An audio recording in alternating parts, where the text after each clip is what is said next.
Les amis, bienvenue, on se retrouve pour une nouvelle vidéo pour ce premier avant-match de la saison 25-26. Le Real Madrid va ouvrir sa saison en Liga contre Osasuna et on se retrouve pour cet avant-match pour parler de Osasuna, pour parler du Real Madrid, des potentiels 11 de départ, des joueurs à suivre côté Real Madrid et côté Osasuna. On se retrouve pour cette nouvelle vidéo pour entamer cette saison 25-26 en Liga. Le débrief aura évidemment lieu demain. Si vous voulez plus de contenu sur le football, abonnez-vous à ce compte YouTube évidemment. Abonnez-vous aussi à mon TikTok et à mon Twitter qui est en description. Beaucoup de contenu là-bas aussi. Tous les jours des vidéos et des lives aussi pour parler du Real Madrid et tout simplement de football en général. Donc on se retrouve aujourd'hui pour cette vidéo avant-match, premier match de Liga. Alors je vous préviens, je ne ferai pas ça pour tous les matchs de Liga parce que certains matchs ne sont pas intéressants, mais il y a quand même beaucoup de matchs à regarder, il y a quand même beaucoup de choses à faire. Là, c'est pour marquer le coup de ce début de match, de ce début de saison plutôt en Liga. Je ferai aussi des avant-matchs évidemment pour les Coupes du Roi, Super Coupe d'Espagne, Ligue des Champions, etc. Mais là, c'est vraiment pour marquer le coup en Liga pour ce début de saison, pour cette reprise des 5 grands championnats. Le Real commence un peu plus tard que les autres parce que la Liga a commencé dès vendredi avec un Gérone Rayo Vallecano. Le Barça a joué samedi, l'Atlético je crois joue dimanche et nous on joue mardi, donc on joue évidemment demain. Donc c'est quand même beaucoup d'écart, mais bon, c'est tant mieux pour nous. On est quand même le seul club d'Espagne, il me semble, qui a joué la Coupe du Monde des clubs avec l'Atlético Madrid, si je ne me trompe pas. Ouais, avec l'Atlético Madrid, on est le seul club qui sommes allés le plus loin dans cette compétition. C'est pour ça qu'on mérite plus de temps de repos. Je crois qu'Osasuna, il veut aussi un truc comme quoi on voulait décaler le match et je ne sais pas s'il a été accepté par la Liga. Je ne crois pas que ça a été accepté. Pourtant, Osasuna était prêt aussi à décaler le match et je crois que la Liga était basse. On refusait et on déclinait malheureusement. C'est pour ça qu'on joue mardi, mais en vrai, on a quand même eu beaucoup de temps. Le match contre Tyrol, c'était quand même il y a quelques jours, quasiment une semaine tout pile. Donc on a eu le temps de se reposer. Les physios du club nous ont dit évidemment qu'on ne serait pas prêt pour ce match physiquement. Et c'est logique après avoir joué une saison à rallonge avec un Valverde qui a dû jouer, je crois, une soixantaine de matchs, 70 matchs peut-être. Le joueur en 5 grands championnats qui a le plus joué tout simplement. Donc c'est normal qu'on ne sera pas prêt physiquement, mais on devra tout donner évidemment contre Osasuna parce qu'on doit faire oublier ce qui s'est passé la saison dernière où tu commences ta saison avec un nul contre Mallorca et tout au fil de la saison, tu avais beau avoir 10 points d'avance contre le Barça, j'ai senti et tout le monde sentait qu'à un moment donné, tu allais choke, tu allais perdre des points. Alors, la Liga t'a pas aidé, les arbitres t'ont pas aidé, mais il ne faut pas se cacher derrière ça parce que malgré que les arbitres ne t'ont pas aidé, qu'il y a eu des rouges qui n'ont pas été donnés, que le mec qui marche juste après, ou tu as eu des trucs qui étaient contre toi, tu ne dois pas perdre comme ça. Les arbitres ont été un gros facteur, mais tu as aussi nous qui avons mal joué, qui avons mal abordé les matchs et qui simplement n'avait aucune idée de comment faire pour gagner et pour mettre ce but-là et pour avoir ce style de jeu-là qui te permet de, pendant toute une saison de rivaliser face à un club comme l'FC Barcelone qui a tout donné, qui même avec 10 points de retard a su. Et peut-être dans le creux de la vague en novembre où vraiment ils ont beaucoup de mal en Liga, c'est là où tu as pris les devants et tu t'es fait avoir au fil de la saison où tu étais complètement décousu, tu as eu une défense avec beaucoup de blessés, tu as eu beaucoup de fébrilité, tu as eu beaucoup de buts encaissés tout simplement, un des pires ratios depuis le 21e siècle, donc c'est là où il y a eu beaucoup de problèmes. Maintenant on entame cette saison avec beaucoup de très bonnes recrues, que ce soit en défense, que ce soit en attaque. J'aurais mis notre milieu de terrain comme je l'ai dit, mais malheureusement le mercato n'est pas encore terminé, mais je pense que Pérez ne veut plus de milieu de terrain. Il fait confiance aux joueurs cadres dans son équipe première et aussi dans les joueurs de la Castilla, notamment Thiago Pitach. On verra s'il sera titulaire demain, même si je ne le pense pas. Je pense que c'est quand même un petit peu trop tôt pour lui. On a vu de très bonnes choses dans la préparation du Real Madrid, soit contre les Ganes ou contre Tyrol. Alors comme je l'ai dit évidemment, il y a eu de très bons points, que ce soit défensivement, Carreras, que ce soit Euchen à droite, c'était peut-être un petit peu moins bien avec Trent. Tu as eu aussi Vinicius qui a fait un match contre Tyrol assez décevant. Comme Trent, c'était les deux qui ont un petit peu dénoté. On verra si Mbappé, j'en parlais tout à l'heure dans les joueurs à suivre, si Kylian pourra continuer dans la très bonne phase de son doublé. Donc oui, il y a beaucoup de choses que j'attends pour ce match contre Osasuna, comme tout le monde. Une équipe d'Osasuna qui, je crois, a fini 9e en Liga la saison dernière. Je crois exactement avec le Rayo Vallecano pour une place en Conférence League. Leur pré-saison, c'est pas très bien passé. 3 défaites, 2 nuls et une victoire contre une des deux espagnoles. Je crois que c'est Mirandés. Et une défaite contre le Racing Santander, contre l'USK et contre Sociedad 4-1. Les deux nuls, je crois que c'est contre Fribourg et Lorient. Et c'est la victoire, c'est contre une des deux, contre Mirandés, je crois, si je ne me trompe pas, un truc comme ça. Donc, c'est carrément pas une excellente pré-saison. Une équipe d'Osasuna qui a fait quelques mois sur le mercato, qui a évidemment pris notre pépite Victor Munoz. Je crois que c'est comme d'habitude. Ils achètent le joueur et on gagne une clause de revente et on connaît le destin, on connaît la légende des joueurs du Real Madrid, des anciens joueurs qui sont transférés et qui marquent contre nous. Donc on espère que ça ne sera pas le cas parce que Victor Munoz est un vrai talent espagnol, est un vrai bon joueur. Malheureusement, dans un secteur de jeu au Real Madrid où offensivement tu es déjà bouché de base, il y a très peu de place, pour un jeune de la Castilla dans la rotation. Là où au milieu de terrain, il te manque des profils et t'as certains blessés, donc t'as pas forcément, t'as de la place pour les jeunes de la Cassia notamment, là où des Pitard, etc., des joueurs comme ça, ils peuvent venir de Serre Palacios aussi, même en défense pourquoi pas, là où en attaque c'est quand même très très très bouché, il a été recruté pour 5 millions d'euros, je crois que c'est la plus grosse recrue de cette saison, ils ont aussi pris Valentin Rosier, latéral droit de Leganés, en transfert libre parce qu'ils ont perdu leur défenseur titulaire, Jesus Areso, vendu 12 millions d'euros à l'Athletic Bilbao. Ils ont aussi perdu Brian Zaragoza, qui était prêté du Bayern Munich et qui a renchaîné un prêt, cette fois pas à Osasuna, mais au Celta Vigo. C'était un excellent ailier qui aurait fait beaucoup de bien dans cette équipe d'Osasuna, et c'est aussi pour ça qu'ils ont pris Victor Munoz, un mec qui joue quand même sur le couloir gauche. Les joueurs à suivre pour moi côté Osasuna, j'en ai mis quelques-uns. J'ai mis Emar Oroz, évidemment, on connaît ce joueur, un milieu offensif espagnol qui a beaucoup de qualité. Maintenant, son problème, c'est un peu l'irrégularité dans les gros matchs. C'est un mec qui a beaucoup de qualité de projection, qui a beaucoup de qualité dans les dribbles, un mec, un petit format qui peut faire beaucoup de mal, mais s'il est bousculé, s'il n'est pas dans un grand soir, c'est pas qu'il ne sera pas utile avec cette équipe de Sasuna, mais c'est vrai que s'il est bousculé, on le verra peut-être un peu moins, mais si dans un grand soir, il peut nous faire beaucoup de mal. Il y a aussi un joueur en défense centrale, je crois que j'ai mis Walboyomo, formé à Toulouse si je ne me trompe pas, un solide défenseur, je crois camerounais si je ne me trompe pas.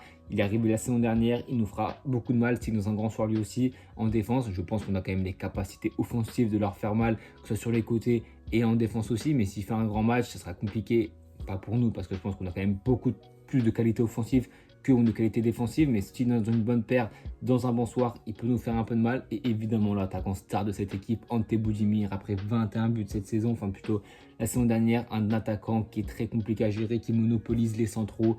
Il est super bon dans le jeu de déviation pour permettre à ton bloc de remonter. C'est quand même un attaquant où le Real aurait pu se positionner dessus. C'est un bon pivot qui arrive très bien à jouer de haut jeu. Donc c'est un mec qui peut nous poser des problèmes dans le jeu aérien. Donc on espère que Hutchinson, que Militao, que Rudiger, que les défenseurs centraux qui seront là, ils vont veiller au grain, notamment sur les coups de pied arrêtés. Face à une équipe de Sasuna qui est quand même un ou deux crans en dessous de toi, ils vont utiliser cette arme-là d'une manière coriace. Donc c'est pour ça qu'il faudra être à l'affût dans les phases arrêtées et dans les phases aériennes notamment. Une équipe de Sasuna qui n'a pas gagné contre nous depuis 2011 en Liga et au Bernabéu depuis 2004. C'est un adversaire qui nous réussit plutôt bien. La saison dernière, je crois que c'est un nul un partout, une victoire 4-0 avec un triplé de Vini et un but de Bellingham si je ne me trompe pas. Donc c'est un adversaire qui nous va très bien. Maintenant, les débuts de saison, on sait qu'au Real Madrid, ça peut être poussif, ça peut être timoré. Donc il ne faudra pas qu'on ait peur de rentrer dans la saison directement. Avec un coach comme Xabi Alonso, je ne pense pas qu'on aura peur. On a fait de très grosses recrues.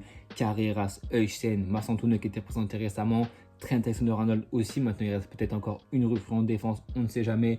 Peut-être Konaté, donc on n'a pas le droit à l'erreur très clairement. C'est une équipe de Sasuna qu'on doit avoir la main mise sur eux. On a vu de bonnes choses pendant la préparation, on a vu de très bonnes choses offensivement, on a vu de très bonnes choses défensivement, on a vu l'envie, on a vu une différente façon de jouer au football, on a vu une flexibilité tactique, on a vu plusieurs manières d'attaquer, plusieurs manières d'aborder un bloc bas. On sait attaquer sur phase arrêtée, on sait attaquer quand tu as un contre. On a beaucoup d'armes à faire valoir. Maintenant, il faut voir la composition de départ. J'en parlerai un petit peu après. Mais pour moi, il ne faudra pas passer à côté de ce match pour commencer ta saison, pour commencer cette nouvelle ère avec Xabi Alonso.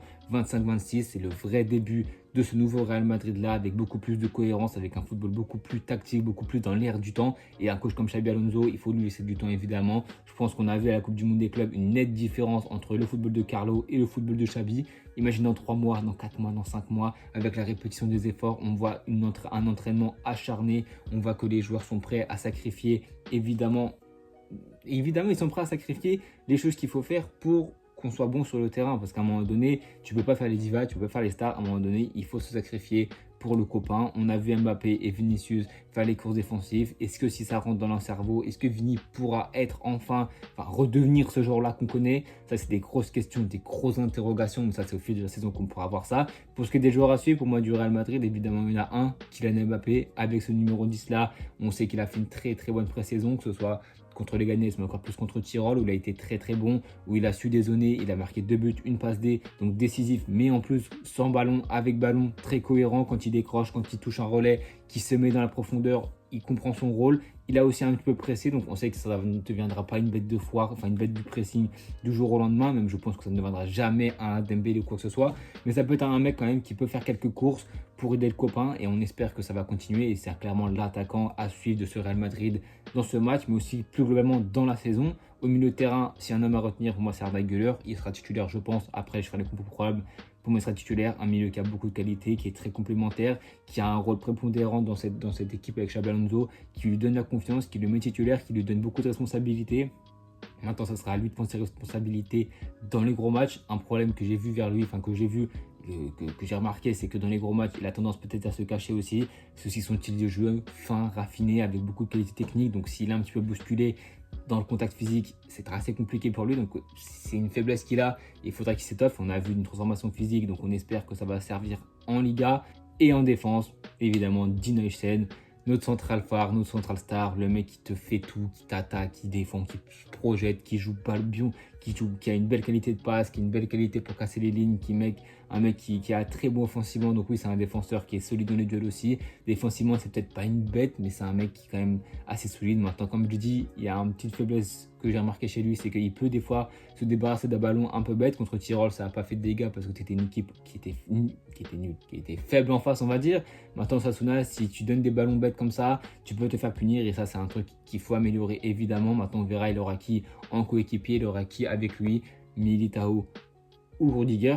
C'est parti pour la composition d'Osasuna, composition probable fait de moi. Okaj Herrera, défense centrale Catena Boyomo, latéral droit Rosier, latéral gauche Bressones ou Cruz, au milieu de terrain Toro ou Munoz avec Moncayola et Emaro Rose en milieu offensif, à gauche Victor Munoz du Real Madrid, à droite alors j'étais entre Raúl Garcia qui est d'habitude un 9 mais qui a fait quand même une belle pré-saison, avec Ruben Garcia qui est plus habitué à ce poste là, et on attaque évidemment Ante Boudimir. Et pour ce qui est du Real Madrid, alors peut-être un petit peu plus compliqué à dire, en défense il n'y a pas de problème, Huijsen qui sera là avec Courtois au cage.